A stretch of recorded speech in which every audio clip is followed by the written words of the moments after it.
Hello friends, माझं नाव अभिषेक सपकाळ आहे। आज आपण स्टार्ट करणार आहोत कंपनी अकाउंटचं आपण युनिट नंबर 3 बघणार आहोत। आपण युनिट नंबर 3चं नाव आहे profit prior to incorporation.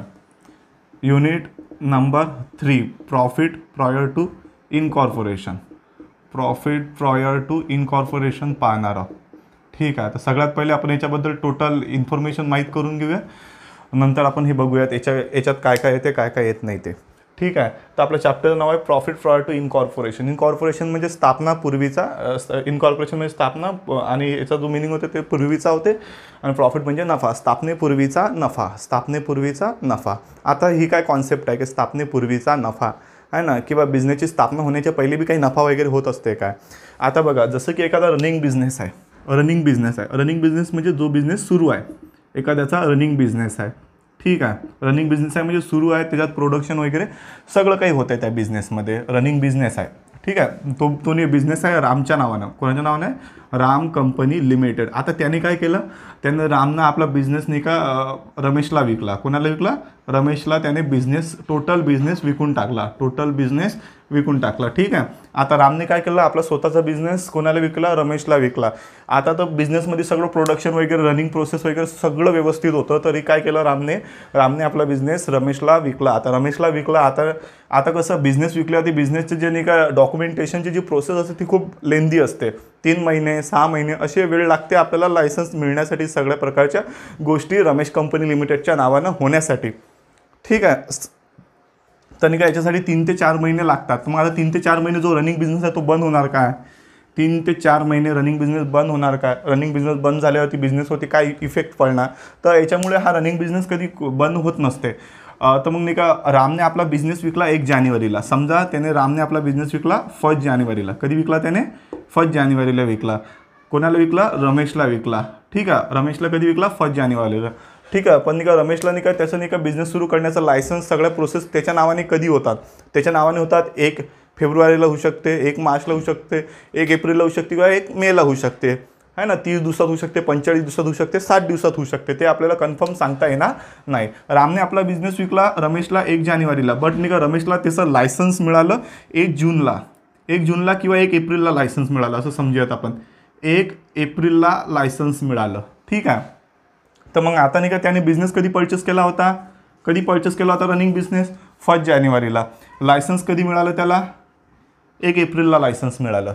Business त्याने 1 जानेवारीला परचेस केलं होतं, लायसन्स त्याला 1 एप्रिलला मिळालं। तर मग नाही का आता मधातला जो वेळ होतो 3 महिन्याचा वेळ होतो, जानेवारी फेब्रुवारी मार्च, 3 महिने बिझनेस बंद राहील का? 3 महिने बिझनेस बंद राहील का? तर नाही, 3 महिने बिझनेस बंद राहत नाही। ठीक आहे, तर मग या 3 महिन्यात जो बिझनेस होते तर त्याला आपण म्हणतो की स्थापनेपूर्वीचा बिझनेस। ठीक आहे, प्रायर टू इनकॉर्पोरेशन, स्थापनेपूर्वीचा व्यवसाय। स्थापना कधी झाली? 1 एप्रिलला। इनकॉर्पोरेशन, स्थापना म्हणजे इनकॉर्पोरेशन झालं 1 एप्रिलला। परचेस कधी केलं होतं? 1 जानेवारीला। 3 महिने जो बिझनेस झाला त्याला आपण स्थापनेपूर्वीचा बिझनेस म्हणू, आणि या बिझनेसमध्ये जो प्रॉफिट झाला त्याला म्हणतो प्रॉफिट प्रायर टू इनकॉर्पोरेशन। काय म्हणतो आपण त्याला? Profit prior to incorporation. काय म्हणतो आपण त्याला? Profit prior to incorporation. काय म्हणतो आपण त्याला? Profit prior to incorporation. की या 3 महिन्यात जो बिझनेस झाला 1 जानेवारीपासून तर 1 एप्रिलपर्यंतच्या मधातल्या या 3 महिन्यात जो बिझनेस झाला त्याला म्हणतो आपण profit prior to incorporation. Business का होता? रनिंग बिझनेस होता। फक्त काय झाले, त्याचे ओनर चेंज झाले। रामने आपला बिझनेस कोणाला विकला? रमेशला विकला। फक्त त्याचे ओनर चेंज झाले। या 3 महिन्यात जो बिझनेस झाला तर त्याला आपण म्हणतो स्थापनेपूर्वीचा बिझनेस, आणि त्याच्यातून जो प्रॉफिट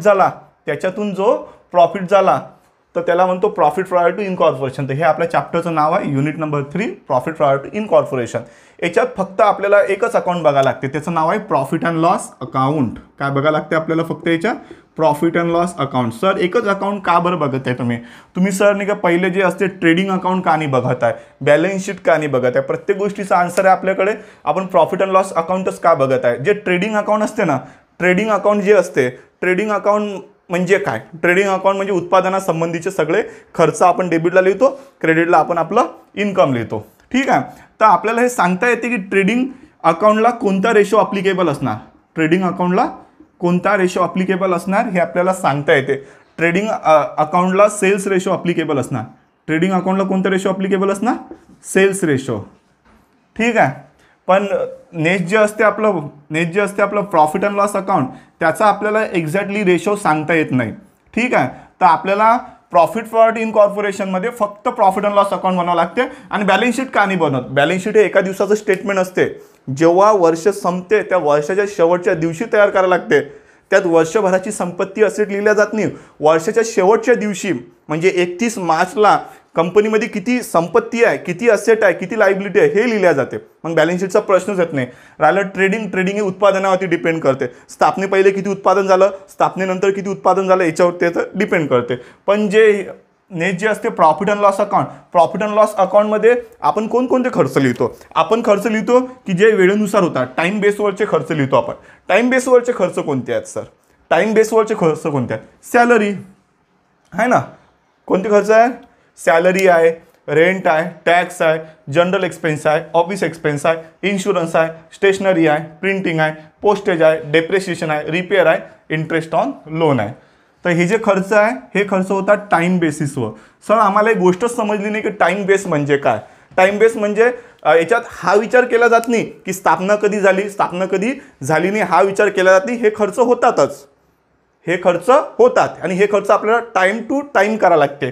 फॉर एक्झाम्पल सॅलरी, तुम्ही बिझनेस करा नका करू, एम्प्लॉई आहे ना, तुमच्या बिझनेसची स्थापना झालेली असो किंवा नसो, एम्प्लॉईला सॅलरी मंथलीच द्यावी लागते है ना. मंथली सॅलरी द्यावी लागते, रेंट पण मंथलीच द्यावं लागते, जनरल एक्सपेन्स, ऑफिस एक्सपेन्स पण मंथलीच होतात, इन्शुरन्स पण मंथलीच काढत असतो आपण, स्टेशनरी पण मंथलीच यूज होतात, प्रिंटिंग पोस्टेज पण मंथलीच असणार, डेप्रिसिएशन बी मंथलीच विचारात घेऊन आपण करत असतो, रिपेअर्स आणि इंटरेस्ट ऑन लोन पण आपल्याला महिन्याच्या बेसिसवरतीच भेटत असते. म्हणून त्याला टाईम रेशो अप्लिकेबल आहे. नंतर आहे सेल रेशो. आता सर सेल रेशो म्हणजे काय? सेल रेशो म्हणजे काय तर नाही का, जे सेल किती वाढली किंवा सेल किती कमी झाली याच्यावरती जे खर्च डिपेंडेड असतात त्याला सेल रेशो अप्लिकेबल आहे. जसं की डिस्काउंट, जेवढा जास्ती डिस्काउंट दिला तेवढी जास्ती सेल, जेवढी जास्ती सेल तेवढं जास्त डिस्काउंट. तर सेल रेशोला डिस्काउंट, नंतर कमिशन द्यावं लागते, नंतर काय ते कॅरेज आउटवर्ड, म्हणजे वस्तूची विक्री करताना जो खर्च येते त्याला म्हणतो आपण कॅरेज आउटवर्ड. नंतर आहे आपलं बॅड डेप्ट, नंतर आहे आपलं ट्रॅव्हलिंग एक्सपेन्स, नंतर आहे आपलं सेलिंग एक्सपेन्स. हे खर्च आहे सेलवरती डिपेंडेड. सेल वाढलं तर हे खर्च वाढतात, सेल कमी झालं तर हे खर्च कमी होतात, किंवा हे खर्च जास्ती केले तर जास्ती सेल होते, हे खर्च कमी केले तर कमी सेल होते. तर म्हणून हे सगळे खर्च कोणत्या रेशोवर डिपेंडेड करतात? सेल्स रेशोवरती. ठीक आहे. यात आपल्याला फक्त प्रॉफिट अँड लॉस अकाउंट बघायचं आहे. प्रॉफिट प्रायर टू इन कॉर्पोरेशनमध्ये 8 मार्काचा क्वेश्चन प्रॉफिट अँड लॉस अकाउंटवरतीच येतो आणि 4 मार्काचा क्वेश्चन पण प्रॉफिट अँड लॉस अकाउंटवरतीच येतो. म्हणजे आपल्याला unit number 3 profit prior to इन कॉर्पोरेशनमध्ये फक्त प्रॉफिट अँड लॉस अकाउंटच बघायचं आहे. बट प्रॉफिट अँड लॉस अकाउंटचे जे हेड्स आहेत, प्रॉफिट अँड लॉस अकाउंटचे जे एक्सपेन्स आहेत, प्रॉफिट अँड लॉस अकाउंटचे जे एक्सपेन्स आहेत ते आपल्याला 3 रेशोमध्ये डिवाइड करावं लागतात. पहिला रेशो असतो टाईम रेशो, दुसरा रेशो असतो सेल रेशो, तिसरा असतो आपला पोस्ट इन कॉर्पोरेशन एक्सपेन्स. आता याच्याविषयी तुम्हाला डिटेलमध्ये सांगतो.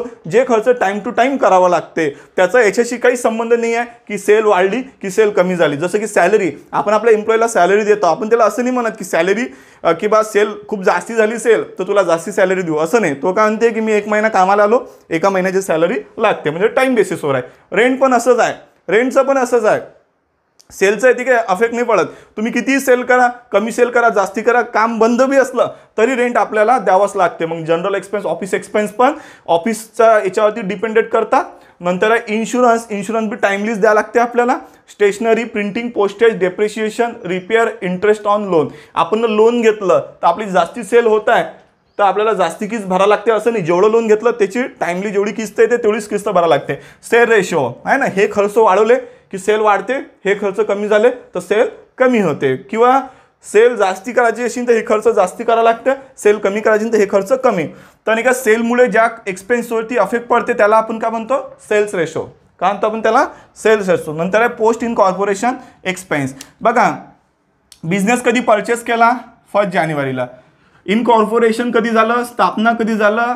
सर्टिफिकेट कधी मिळालं? कमेन्समेंटचं बिझनेस सुरू करण्याचं सर्टिफिकेट कधी भेटलं? 1 तारखेला, म्हणजे 1 एप्रिलला. तर 1 एप्रिलच्या नंतरचे खर्च, 1 एप्रिलच्या नंतरचे खर्च म्हणजे कंपनीची स्थापना झाल्यावर जे खर्च होता, कंपनीच्या स्थापनेपूर्वी जे खर्च होतच नाही, कंपनीच्या स्थापनेपूर्वी जे खर्च होतच नाही त्याला आपण म्हणतो पोस्ट इन कॉर्पोरेशन एक्सपेन्स. हे डायरेक्ट आपल्याला सेकंड कॉलममध्ये लिहावं लागते. ठीक आहे. पोस्ट इनकॉर्पोरेशन एक्सपेन्स म्हणजे स्थापनेनंतरचे खर्च. कोणते आहे? Director fee. डायरेक्टरची स्थापना, डायरेक्टरची फीस केव्हा देऊ आपण? जेव्हा कंपनीची स्थापना होणार, जेव्हा नाही का, जेव्हा म्हणजे कंपनीची स्थापना म्हणजे नाही का, जेव्हा नाही का याची कंपनीची स्थापना होणार तेव्हाच आपल्याला डायरेक्टर फी द्यावी लागते. नंतर आहे प्रिलिमिनरी खर्च, नंतर आहे प्रिलिमिनरी एक्सपेन्स म्हणजे कंपनीच्या स्थापनेचे खर्च, नंतर RDD, नंतर इंटरेस्ट ऑन डिबेंचर. हे चारही खर्च आपल्याला कंपनीच्या स्थापनेनंतर करावे लागतात. कंपनीच्या पहिले याचा काही उपयोग नसते. बोर्ड ऑफ डायरेक्टर कधी होते?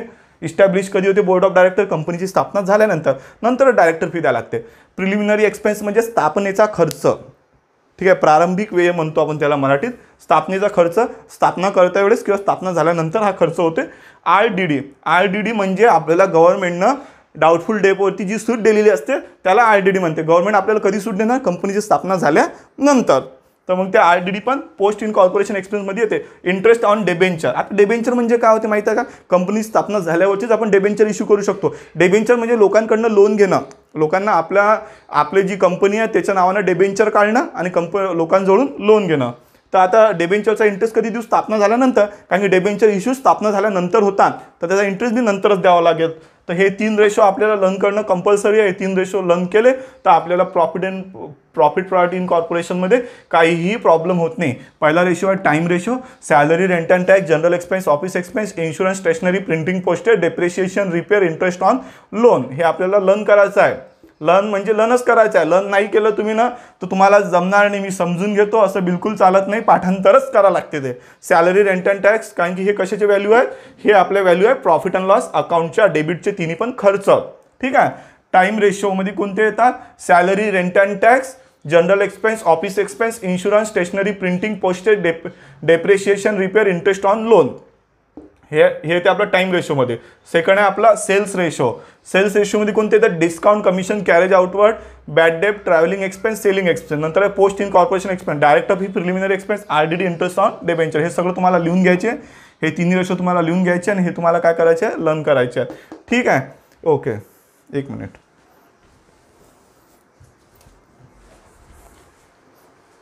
बघा, लक्ष द्या. आपलं कोणतं युनिट आहे? युनिट नंबर 3 आहे हे. Profit prior to incorporation. Profit prior to incorporation. ठीक आहे.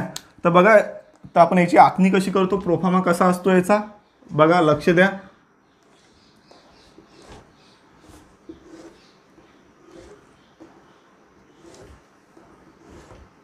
हा असतो आपला प्रॉफिट अँड लॉस अकाउंट. ठीक आहे. प्रॉफिट प्रायर टू इनकॉर्पोरेशनमध्ये आपण प्रॉफिट अँड लॉस अकाउंट कशा प्रकारे प्रिपेअर करतो? प्रॉफिट अँड लॉस अकाउंट तयार करण्यासाठी आपल्याला 2 रेशोची मदत घ्यावी लागते. त्यातला पहिला रेशो असतो टाइम रेशो, दुसरा रेशो असतो सेल्स रेशो. या 2 रेशोची आपल्याला मदत घेऊनच प्रॉफिट अँड लॉस अकाउंट आपल्याला तयार करावा लागतो. त्याच्याशिवाय प्रॉफिट अँड लॉस अकाउंट तयार होणार नाही. येथे लिहू आपण प्री आणि येथे लिहू आपण पोस्ट. प्री म्हणजे पूर्वीचं, पोस्ट म्हणजे नंतरचं. Incorporation expense, incorporation expense, because debit साईडला काय जाते? एक्सपेन्स जाते. नंतर आहे particular, pre and post, pre and post. Incorporation income, incorporation income. ठीक आहे. तर सगळ्यात पहिले असते ग्रॉस प्रॉफिट. सगळ्यात पहिले काय असते? Gross profit. ग्रॉस प्रॉफिटला लक्षात ठेवा सेल्स रेशो अप्लिकेबल आहे. ग्रॉस प्रॉफिटला कोणता रेशो अप्लिकेबल आहे? Sales ratio. बिकॉज जेवढी जास्ती सेल तेवढा जास्ती प्रॉफिट, म्हणून ग्रॉस प्रॉफिटला सेल रेशो अप्लिकेबल आहे. आणि जर आपल्याला असं दिलेलं असेल रेंट रिसिव्ड, सर तुम्ही ते एक्सपेन्सबद्दल सांगितलं, इन्कमबद्दल तर सांगितलंच नाही. रेंट रिसिव्ड आपल्याला रेंट मिळणार कशा बेसवर भेटणार? टाईमच्या बेसवरती. मग रेंट रिसिव्डला कोणता रेशो लागते? Time ratio. ठीक आहे. नंतर सर जर हे असलं, जर कमिशन असलं, कमिशन रिसिव्ड, आपल्याला कमिशन कोणत्या बेसवरती भेटणार आहे? सेलच्या बेसवरती. ठीक आहे. तर मग त्याला काय लागते? सेल्स रेशो लागते. ओके. तर येथे आपण सगळ्यात पहिले लिहायचं टाइम रेशोचे हेड लिहायचे आपण सगळ्यात पहिले टोटल. नंतर सेल्स रेशोचे हेड लिहायचे, जे मी तुम्हाला सांगितलेले आहे, लर्न करायला सांगितलेलं आहे ते लिहायचे. आणि नंतर लिहायचे post incorporation expense, post incorporation expense.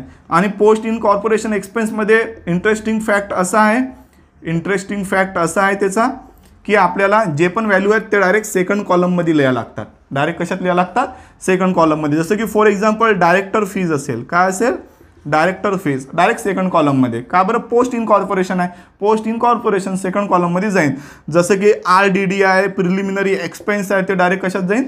Second कॉलममध्ये. तर अशा प्रकारे आपल्याला काय बघावं लागते? Profit and loss account. याच्यात फक्त प्रॉफिट अँड लॉस अकाउंट बघावं लागते. खूप जास्ती सोपी असते.